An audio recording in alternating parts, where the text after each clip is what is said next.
안녕하세요, 잔마왕입니다. 오늘은 지난번에 알아봤던 방법을 통해서 실제 업무에서 사용할 만한 파이썬을 활용한 업무 자동화 소스 코드를 한번 만들어 보도록 하겠습니다. 오늘부터 만들어 볼 내용은요, 급여 명세표와 관련되어 있는 자료들을 모아서 개별 급여 명세표를 만들고 메일을 보내는 작업을 해보도록 하겠습니다. 작업 개요는 이와 같은 엑셀 파일이 있다고 가정을 해볼게요. 이 엑셀 파일은 크게 봤을 때 4개의 시트로 구성되어 있습니다. 우선 제일 첫 번째 시트에는 급여 명세표 최종 형태를 만들기 위한 형태이고요. 여기 제일 처음에 4번 이름이 들어가야 되고, 그 다음에 지급 항목과 공제 항목에 대한 값이 들어가면 여기 있는 값들에 대한 합계로 지급계와 공제계를 구하고 요 총계 수식을 통해서 집어넣는 이런 형태로 만들어질 겁니다. 그래서 이와 같은 급여 명세표가 각 개인마다 만들어질 수 있게 만드는 그런 작업을 할 거고요. 그럼 여기에 들어갈 정보에 대한 데이터는 두 번째 시트에 있는 로우 데이터, 이 로우 데이터에 이와 관련되어 있는 값들이 들어가 있을 겁니다. 여러 가지 항목별 금액들이 각각의 4번과 이름에 맞춰서 이렇게 작성이 되어 있고, 특이사항 같은 경우는 비고란에 이런 식으로 들어가 있다라고 가정을 해보도록 하겠습니다. 첫 번째 헤드줄에서는 각각의 항목에 대한 이름이 있는데요. 이 항목이 어떤 항목이 지급에 해당하는 항목이고 어떤 항목이 공제에 해당하는 항목인지를 구분해서 관리를 해서 값을 집어넣어야 됩니다. 그래서 그에 대한 정보가 이 세 번째 시트에 있는 마스터에 있는 값으로 구분할 수 있게 이렇게 만들어 놨다고 보겠습니다. 이 마스터 값에서 보면요, 기본급, 상여금, 직책수당 같은 항목들은 지급으로 구분을 해라. 소득세, 주민세 등과 같은 항목은 공제로 구분을 해라. 이렇게 만들어져 있습니다. 자, 그러면 동작을 어떤 식으로 할 거냐면요, 이 첫 번째 있는 행에 있는 값을 기준으로 한번 본다라고 하면 이 4번과 이름 정보를 이 포맷에 요 위치에 집어넣고요, 세 번째 열부터 차례대로 값을 읽어오는 것입니다. 기본금이라는 항목이 이 마스터에서 지급인지 공제인지를 먼저 구분을 하고, 지급일 경우에는 이 포맷에서 왼쪽 A열과 B열에 이 해당하는 값을 하나씩 채워 넣는, 그리고 공제일 경우에는 오른쪽 공제에 해당하는 C열과 D열에 하나씩 채워 넣는 이런 형태의 작업을 만들어 보도록 하겠습니다. 이번에 만들어 볼 작업은 사실 좀 작업이 많아요. 그렇기 때문에 오늘부터 이제 3개의 영상으로 좀 나눠서 해볼 거고요. 이번 영상에서는 우선 여기 있는 엑셀 파일의 값을 가지고 오고, 요 가져온 값에서 첫 번째 사람에 대해서만 값을 만들어서 하나의 완성된 파일을 만드는 것, 여기까지를 한번 만들어 보도록 하겠습니다. 비주얼 코드를 열고요, 여기에 파일을 하나 새로 만들도록 하겠습니다. 뉴 파일 만들고 주피터 노트북 파일로 하나 만들도록 하겠습니다. 여기서 제가 파일을 가지고 오는 방법은 두 가지 방법을 써볼 거예요. 판다스에서 데이터를 읽어오는 방법과 그 다음에 엑셀을 띄워서 엑셀에 있는 값을 가지고 오는 그런 방법을 해보도록 하겠습니다. 만약에 회사에서 어떤 보안 툴들이 잡혀 있을 경우에는 판다스로 바로 읽어오는 것은 좀 어려울 것 같고요. 그럴 경우에는 판다스가 아니라 파이윈 31을 통해서 엑셀 어플리케이션을 띄우고 엑셀 파일을 불러온 다음에 그 값을 판다스로 다시 저장하는 그런 단계를 한 번 더 거치면 되겠습니다. 판다스와 파이윈 31을 사용하기 위한 패키지를 불러오도록 하겠습니다. import pandas as pd 그리고 import win32 com.client 로우 데이터를 dfr로 정의하고요. 요 값은 판다스의 read 엑셀 파일 이름을 불러와야 되는데, 파일 이름은 아까 전에 읽어왔었던 요 파일이 있는 요 경로 복사하고 집어넣고, 그 다음에 다시 슬래시 한 다음에 여기에서는 F2에서 파일 이름 복사한 다음에 붙여 넣겠습니다. 자, 그리고 여기 역슬래시는 슬래시로 다 바꿔주도록 할게요. 그 다음에 시트가 여러 개의 시트가 있는 것 중에 지금 로우 데이터를 가져올 거기 때문에 시트 네임을 정해주면 되는데, 시트 네임에서는 몇 번째 시트인지를 가지고 와도 되고 여기 있는 시트 이름을 가지고 와도 됩니다. 요 몇 번째 시트인지를 가지고 올 때는 따옴표 없이 그냥 숫자를 입력을 하면 되고요. 시트 이름을 가져오려면 따옴표를 해서 시트 이름을 정확하게 가져오면 되겠습니다. 자, 여기 같은 경우는 이게 두 번째 시트인데요. 파이썬에서는 0부터 세기 때문에 이 시트를 1이라고 정의를 해줘도 이 두 번째 시트의 값을 제대로 가져옵니다. 그래서 여기서는 시트 네임을 1이라고 한번 해볼게요. 기준 정보를 가져오기 위해서 dfm이란 이름으로 하나의 데이터를 한 번 더 가져오도록 하겠습니다. 자, 여기 있는 값을 이렇게 끝까지 복사를 하고요. 여기서 한 번 더 붙여 넣겠습니다. 자, 이번에는 다른 항목은 똑같은데 시트 네임만 바뀌거든요. 시트 네임은 이번엔 마스터에 있는 요 데이터를 가져올 거기 때문에 여기 마스터에 있는 시트 이름을 복사를 해서 여기 시트 이름을 따옴표를 한 다음에 마스터 이대로 넣고 이렇게 확인을 해보도록 하겠습니다. 자, 그럼 파이썬을 통해서 데이터를 가지고 오는 거 됐고요. 파이윈 31을 통해서 엑셀 어플리케이션을 이용해서 데이터를 가져오는 방법, 요것을 또 활용을 해보도록 하겠습니다. 엑셀이라고 개체를 하나 만들어주고요. 엑셀은 win32 com.client.dispatch 괄호한 다음에 다운표하고 excel.application excel.visible을 true로 해주겠습니다. 아마 이게 처음에는 true가 아니라 false로 되어 있을 거예요. 근데 false로 되어 있을 경우에는 이 엑셀 어플리케이션을 띄운 다음에 제가 제대로 닫지 않았을 때 요거에 대해서 처리가 좀 불편할 수가 있거든요. 그랬을 경우에 Ctrl Shift ESC를 눌러서 작업 관리자에 있는 엑셀을 찾아서 이 프로세스를 나중에 죽여도 되지만요. 이걸 조금이라도 덜 번거롭게 하려면 아무래도 비지블 옵션을 true로 해주면은 이 엑셀 어플리케이션이 떠 있기 때문에 우리가 사용하다가 뭐가 잘못되거나 아니면은 닫아야 될 때 닫을 수 있기 때문에 우선은 true로 해주는 게 좋습니다. 그리고 나중에 소스가 아주 안정적으로 잘 돌아간다라는 것이 확인이 되고 난 다음에는 비지블을 false로 바꿔도 되겠습니다. 그 다음에 엑셀 어플리케이션에서는 필요한 값을 불러오도록 하겠습니다. 그때 워크북을 불러와야 되니까요. 워크북은 excel.workbooks 오픈을 한 다음에 파일명을 가지고 오는데 엑셀 어플리케이션을 사용해서 값을 가지고 올 때는 폴더명을 가지고 올 때 슬래시를 쓰면은 잘 인식을 못하는 경우가 가끔 있습니다.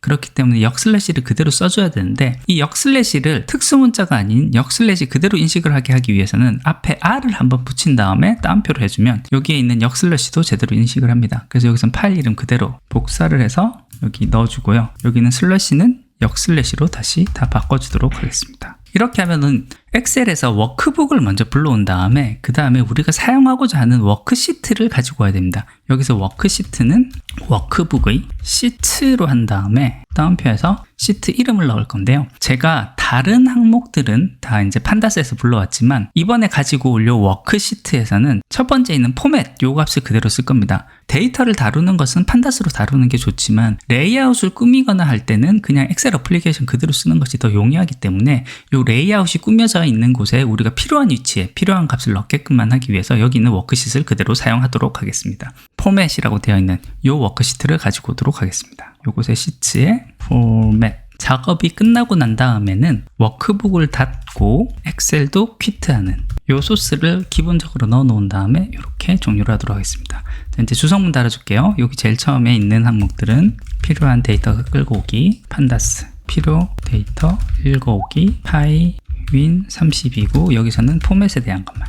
자, 여기서 컨트롤 엔터에서 실행을 해보면요. 이렇게 엑셀 파일이 열렸다가 바로 그냥 닫힌 것을 볼 수 있고요. 여기 아랫부분에 보면 데이터 프레임 2개가 생성이 된 것을 볼 수 있습니다. 요거 한 번씩 볼게요. 로 데이터에 대한 데이터 프레임. 데이터 뷰어에서 보면 이와 같이 아까 앞에서 보셨던 요 데이터들이 제대로 다 들어가 있는 것을 볼 수 있고요. 마스터 데이터도 데이터 뷰어에서 보면 원래 봤던 정보가 그대로 들어가 있는 것을 볼 수가 있습니다. 방금 실행했을 때 이게 실행이 잘 안 되는 경우가 있어요. 그때는 어떤 경우냐면은 아까 봤었던 엑셀 파일이 떠 있었을 경우에는 잘 실행이 안 되는 경우도 있거든요. 그래서 그런 부분들은 좀 이제 염두를 두실 필요가 있고요. 그때는 엑셀 파일을 닫거나 만약에 여기 비저블이 true가 아니라 false인 상태였으면은 작업 관리자에 가서 엑셀을 일단 강제로 죽이는 작업, 그런 작업이 필요할 수도 있습니다. 다시 여기 있는 엑셀 파일 한번 띄워서 보겠습니다. 요 로 데이터에 있는 값 중에 4번하고 이름값을 먼저 포맷에 있는 여기 4번과 이름값을 넣어보도록 하겠습니다. 우선은 첫 번째 줄에 있는 값만 먼저 가져오게끔 이렇게 해서 가져온 다음에 이쪽으로 집어넣게끔 한번 해보도록 하겠습니다. 여기 워크시트 불러온 다음에 요 클로즈하고 퀴트 하기 전에 요 사이에 집어넣겠습니다.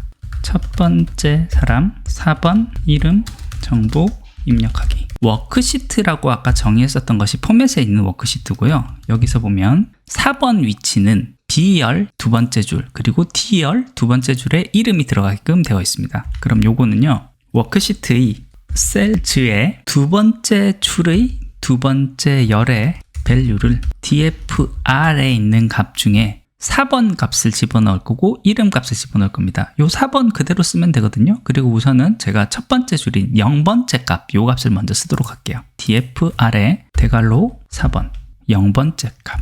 두 번째 줄의 네 번째 칸에다가는 4번이 아니라 이름 값 저장을 한번 해보도록 할게요. 워크북에 save as r 하고요. 다운표하고 같은 폴더 이름에 역슬래시하고 result.xlsx 이렇게 해서 저장을 한번 해보도록 하겠습니다. 방금 열었던 엑셀 파일 닫고 자, 요거 그대로 한번 실행을 한번 해보도록 하겠습니다. 컨트롤 엔터.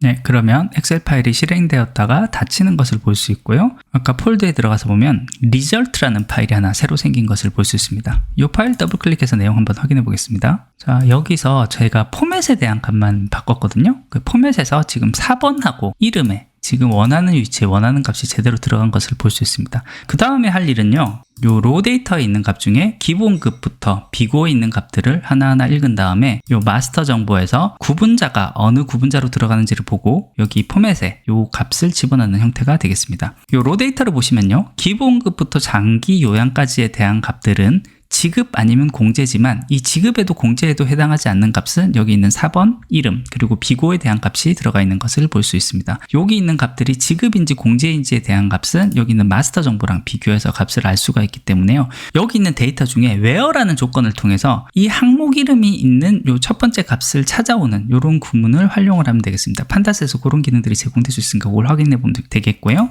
판다스에 있는 데이터 프레임명을 포문으로 돌리게 되면은 요 칼럼 이름을 하나하나 가져오게 됩니다. 그래서 그 내용들을 좀 활용을 해보도록 할게요. 소스로 와서 지급, 공제, 값 입력하기. 지급과 공제에 대한 값들은 여기서 보시면 포맷에서 5번째 줄부터 들어가게 돼 있어요. 그리고 지급과 공제는 A, B 또는 CD에 집어넣기 때문에 서로 독립적으로 움직여야 되고요. 그리고 하나의 값이 들어가면 그 다음부터는 하나씩 증가시켜서 그 다음 줄에 값을 집어넣어야 됩니다. 지급에 대한 현재 위치를 뜻하는 P넘버와 그리고 요 값은 5라고 처음에 초기값 선언해 주고요. C넘버도 처음에 5라고 초기값을 선언을 해 주겠습니다. 반복문을 돌아야 되니까 for column name은 어디서 가져올 거냐면 dfr 해서 로 데이터에 있는 값들을 가지고 올 겁니다. 먼저 여기서 구분자를 한번 정의를 해볼게요. separator 값으로 가지고 오는데 여기서는 어떤 값을 가져올 거냐면 df master 데이터에 있는 값 중에 구분이라는 이름의 값. 그래서 마스터 데이터에 있는 구분이라는 거는 요 마스터에서 봤을 때 요 구분에 있는 값, 여기에 있는 값을 가지고 올 겁니다. 무조건 가져오는 것이 아니라 조건을 따지고 올 거라는 거죠. where라는 조건을 따지는데 dfm에 있는 항목에 대한 값이 그러니까 칼럼 이름 값과 일치할 경우만 가지고 올 거다. 근데 다만 여기에 있는 값이 NA일 때 NA라는 건 무슨 얘기냐면은 요 지급이나 공제에 해당하지 않는 값일 때 그때가 이제 비고나 4번이나 이름일 때요. 그때는 빼고 값을 가지고 오겠다. 그래서 drop NA 이렇게 한번 해주도록 하겠습니다. 여기서부터는 이제 조건문이 들어가면서 하나씩 따져볼 거예요. 자, 첫 번째 조건은요. 구분자가 값이 없을 때 그때 어떻게 하는지를 한번 따져보겠습니다. 그래서 if 구분자에 있는 값이 empty라면 이 구분자가 empty인 경우는 여기서 보면 4번일 경우, 이름일 경우, 그리고 비고일 경우가 있습니다. 자, 그럼 여기서 4번일 경우와 이름일 경우는 이미 앞에서 포맷에서 값을 집어넣었으니까 상관이 없고 비고일 경우에만 비고에 해당하는 위치 26번째 줄의 첫 번째 칸 요 병합되어 있는 셀의 경우에는 맨 왼쪽 맨 위에 있는 칸이 기준 위치가 되니까요. 기준점으로 삼으면 되겠다라는 걸 볼 수 있어요. empty일 경우에는 한 번 더 살펴보자. 만약에 cname 값이 비고이면 여기 equal 2번 들어가야 돼요. 그때는 워크시트의 셀즈에 26번째 줄의 첫 번째 칼럼에 있는 value를 dfr에 있는 로 데이터에 있는 칼럼 네임 기준으로 했을 때의 첫 번째 값, 지금 전 첫 번째 사람에 대한 값만 가져올 거기 때문에 첫 번째 값을 가지고 와라. 이렇게 하면 이제 비고일 경우, 그러니까 구분자가 없을 경우에 대한 동작이 결정이 되고 그 값이 비고일 경우에는 요 위치에 값을 집어넣어라. 이렇게가 완성이 되겠습니다. 구분이 지급일 경우가 있고 구분이 공제일 경우 요 경우를 한번 따져보도록 하겠습니다. 자, 구분자 값이 없을 때 그 다음은 구분자가 지급일 때 구분자가 공제일 때이기 때문에 요 첫 번째 구분자 값이 없을 때 따졌던 if와 동급의 위치에 else if가 들어가야 되기 때문에 elif 로 들어가면 되겠습니다. 구분자의 첫 번째 값을 비교하는 구문이 필요합니다. 그래서 ilocation의 0번의 값이 지급이면 그때는 워크시트의 셀즈에 지급 위치의 넘버이기 때문에 PNUM 값과 열은 첫 번째 열, 요 값의 value. 자꾸 오타가 나네요. NUM value는 칼럼 이름, 워크시트의 셀즈 PNUM의 이번에 두 번째 값 자, PNUM의 첫 번째 값과 두 번째 값은 지급에서의 첫 번째 값, 지급명, 그리고 금액에 대한 값이기 때문에 여기는 value 값이 들어가면 됩니다. .value는 dfr의 cname의 0번째 값, 요걸 가지고 오면 되고요. 자, 그렇게 하면 이제 지급일 경우에 첫 번째 위치에 대한 값이 쓰여졌기 때문에 기준이 되는 PNUM 값은 하나 증가시켜줘야 됩니다. 그래서 플러스 이꼴 1 해주면 지급에 대한 부분들이 완성이 되겠습니다. 공제에 대한 부분 굉장히 유사하기 때문에요. 이 부분 그대로 복사를 하고요. 붙여넣겠습니다. 지급이 아니라 공제일 때 칼럼 값은 세 번째 값과 네 번째 값으로 들어가면 되겠습니다. 여기 있는 값들 중에 PNUM으로 되어 있는 값을 다 CNUM으로 바꿔주면 되겠습니다.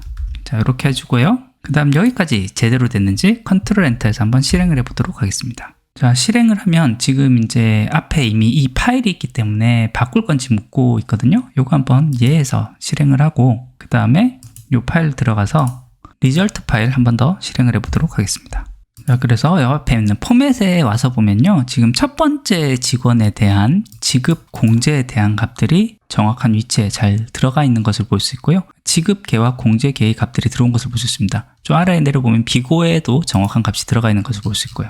예, 이렇게 하면 우선 한 사람, 첫 번째 사람에 대한 값을 집어넣는 부분은 이런 식으로 구현할 수 있다는 거, 요거를 확인할 수 있었습니다. 예, 오늘은 이렇게 먼저 개별 급여 명세표 파일을 자동으로 만들기 위해서 이 자동화 중에서 먼저 첫 번째 한 사람의 직원에 대해서만 급여 명세표 개별 파일을 만들 수 있는 준비 작업을 먼저 한번 해봤습니다. 다음에 알아볼 거는요. 이와 같은 형태에 대해서 각 사람에 따라서 반복문을 돌면서 개인별 PDF 명세표 파일을 만드는 작업, 그리고 이때 만들어진 PDF 파일에는 암호를 거는 작업, 여기까지를 한번 만들어 보도록 하겠습니다. 예, 오늘 준비한 것은 여기까지입니다. 끝까지 들어주셔서 감사합니다.